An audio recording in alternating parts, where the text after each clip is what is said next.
In 1943, as World War II entered its fourth year, the tension of conflict grew evident in every corner of the world. After Nazi Germany suffered its first major defeat at the Battle of Stalingrad, Adolf Hitler began to truly feel the weight of despair. Yet despite this, the war showed no signs of ending. In fact, it only intensified. Both sides ramped up their production of war machines. Determined to bring the conflict to a close, the Allied forces devised a plan to strike Germany directly for the very first time on European soil. One of Germany's strongest lines of defense was known as the Fortress Europe, but as the British would later say, the fortress had no roof, exposing it to the deadly reach of Allied bombers. And thus, 1943 became one of the deadliest years in the history of the Second World War. At a bomber command base in Norfolk, England, a man named John Locatowin, Allied bomber pilot, received his orders, bombed the very heart of Nazi Germany. During the briefing, the commanding officer laid out the objective to destroy Germany's military installations and weapons production facilities from the skies. Although the mission sounded straightforward, it was anything but. Nazi Germany possessed thousands of Luftwaffe fighter planes and anti-aircraft guns, primed to defend the homeland. If their fortress came under attack, they would retaliate with brutal force. The mission had to be executed with the utmost caution. As the briefing concluded, the joint bomber fleet of Britain and the United States began preparations. Heavy bombers were loaded with payloads destined for the Nazi heartland. When all was ready, the mission commenced. Crossing the English Channel at temperatures ranging between 45 and 50 degrees Celsius, cold enough to freeze a man within moments, the bombers pressed forward. But the freezing air was nothing compared to the hell that awaited them over Germany. As they approached German airspace, they were met instantly by a barrage of anti-aircraft fire. Explosive shells of molten metal ripped through the skies. Surviving that storm of fire, the bombers were soon confronted by dozens of Luftwaffe fighters. What followed was a chaotic and savage aerial dogfight in the skies above Germany. In the midst of the clash, one of the Allied B-17 bombers was struck. Its left engine was shredded by gunfire, and the aircraft spiraled out of control, crashing in dramatic fashion. Despite the loss, the Allied pilots pressed on. Now, directly above the Nazi stronghold, the bombardment began. For months, the Allies carried out these raids, dropping an estimated 70,000 tons of bombs over German territory. But despite the sheer scale, they failed to hit several critical targets. Realizing that air raids alone would not suffice, the British sought a new solution: an intensified ground offensive against the so-called Fortress Europe. Meanwhile, in May 1943, a major victory was declared in North Africa. Joint British and American forces succeeded in defeating General Rommel's troops in Libya. With North Africa under Allied control, the next step was clear-on invasion of Europe through Italy across the Mediterranean Sea. Learning of this, Italy's fascist forces under Benito Mussolini began feverishly preparing to resist the oncoming assault. As allies of Hitler's regime, the Italian fascists understood the threat. Successful invasion of Italy could spell doom for their rule. They mobilized troops, reinforced defenses, and developed strategies to repel the Allies at all costs. In June 1943, deep in the Mediterranean Sea, the Allied forces of Britain, the United States, and Canada set sail for the island of Sicily. When they arrived at its shores, they were met with no resistance from Italian forces. Unopposed, they landed with ease, deploying their armored vehicles onto solid ground. Once all troops had made landfall, the Allies advanced into the countryside. It was there, among the hills and villages, that they finally encountered resistance from Italian troops. But the resistance was weak. The Allied forces pushed forward, seizing village after village. In one of them, they discovered a large house sheltering children, women, and the elderly locals who wanted nothing more than for the war to end. After 3 years of unrelenting conflict, they were suffering from severe hunger and desperation. In the face of such dire conditions, the Allied troops took control of a local bakery that had long ceased operation. They used it to bake bread for the soldiers. In an interview, a Sicilian woman named Anna Karsha said that their fate now rested in the hands of the British and Americans. As the Allies advanced along the Sicilian front, they deployed dozens of tanks to eliminate the last remnants of Italian resistance. Many Italian soldiers surrendered. Some admitted they had grown weary of Mussolini and the Germans. With solemn faces, they laid down their weapons, surrendering peacefully to the Allied forces. With Sicily fully under Allied control, the campaign moved toward mainland Italy. Meanwhile, 450 kilometers south of Moscow, battles raged on. German and Soviet forces clashed violently in the city of Kursk. In Asia, Japan continued its rapid expansion, conquering nearly all of East Asia to strengthen their grip. They built massive fortifications on islands across the Pacific: Okinawa, Kima Saipan, the Philippines, Peleliu, and Tarawa. But the United States would not remain idle. American naval and ground forces were mobilized to liberate these islands one by one. Their first target, Tarawa. In November 1943, U.S. Marines approached the island.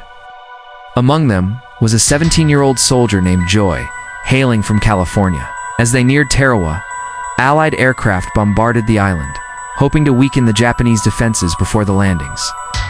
Watching the destruction from above, Joy and many others believed the bombing had surely wiped out all resistance.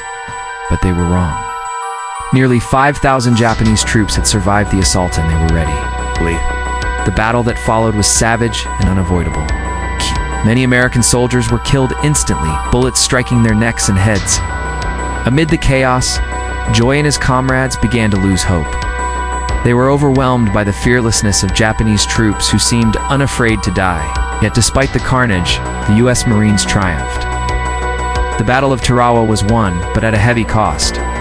From the Japanese side, only 17 soldiers survived on. They chose to surrender. They were captured, stripped of weapons, and taken into custody. With Tarawa secured, America pressed forward with its greater mission, defeating Japan.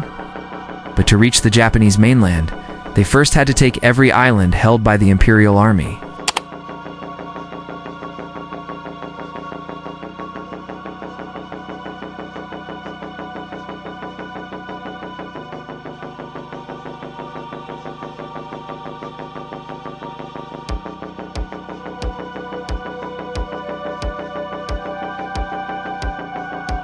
Back in Europe, Allied bombing campaigns against German military targets continued. But Nazi Germany remained unyielding, ramping up production of tanks and weapons. Faced with this grim reality, Prime Minister Winston Churchill made a brutal decision to bomb German civilians. The aim was to shatter the morale of the people and weaken their support for the Nazi war effort. It was time. 780 heavy bombers were deployed to obliterate the city of Hamburg. In July, German civilians had no idea their world was about to burn. In an interview, a local resident named Gunter recounted how, before the devastation, he received a leaflet dropped by the British Royal Air Force. The message warned citizens to evacuate Hamburg immediately, but most ignored it, believing it was mere propaganda meant to spread fear. Then, under the cover of darkness, Allied bombers filled the skies and released over 1,000 tons of incendiary bombs. In moments, Hamburg became an inferno. More than 40,000 civilians were burned alive. The city was reduced to rubble. The survivors were relocated to one of the few buildings still standing, but then came an even darker order. British bomber pilot Donald Winkins was given a new mission: destroy the building housing the survivors. Donald later confessed he felt like anything but a hero. He wasn't proud of what he had to do. In his words, it wasn't valor, it was a nightmare.